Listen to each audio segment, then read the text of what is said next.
চারদিকে এখন news paper খুললেই এবং টিভি খুললেই একটা নিউজ বারবার দেখা যাচ্ছে যে হরমুজ প্রণালী। এই হরমুজ প্রণালীটা মূলত কী?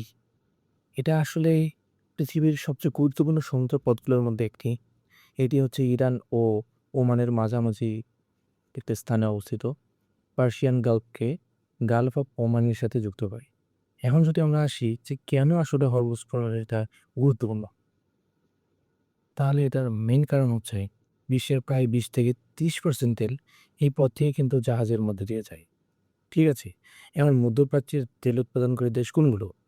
যেমন ধরো সৌদি আরবিয়া আছে, কাতার আছে, তারপরে ইরাক আছে, তারপরে ইউনাইটেড আরব আমিরাত আছে। ঠিক আছে? তো এই তেলগুলোই বিশ্বের বিভিন্ন দেশে পাঠাতেই মূলত এই প্রণালীটা ব্যবহার করা হয়। যদি এই পথটি বন্ধ হয়ে যায় কোনোভাবে, তাহলে বিশ্বে তেলের দাম হঠাৎ করেই অনেক বেড়ে যেতে পারে এবং অনেক দেশের অর্থনীতি এক্ষেত্রে সমস্যায় পড়তে পারে।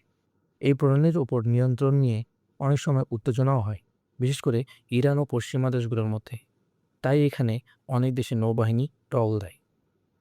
এই প্রণালী খুব বেশি একটা চওড়াও না, প্রায় ৩৯ কিলোমিটারের মতো। তাই এখানে জাহাজ চলাচল নিয়ন্ত্রণ করা খুবই সহজ। আর এই কারণেই মূলত হরমুজ প্রণালী অনেককেই গুরুত্বপূর্ণ মনে যায়। আর যদি সংক্ষেপে আমি বোঝাতে চাই, তাহলে হরমুজ প্রণালী হচ্ছে গুরুত্বপূর্ণ কারণ বিশ্বের বড় অংশের তেল পরিবহন এই পথ দিয়েই হয়। তাই এটি বিশ্ব অর্থনৈতিক ও রাজনীতির জন্য অত্যন্ত গুরুত্বপূর্ণ।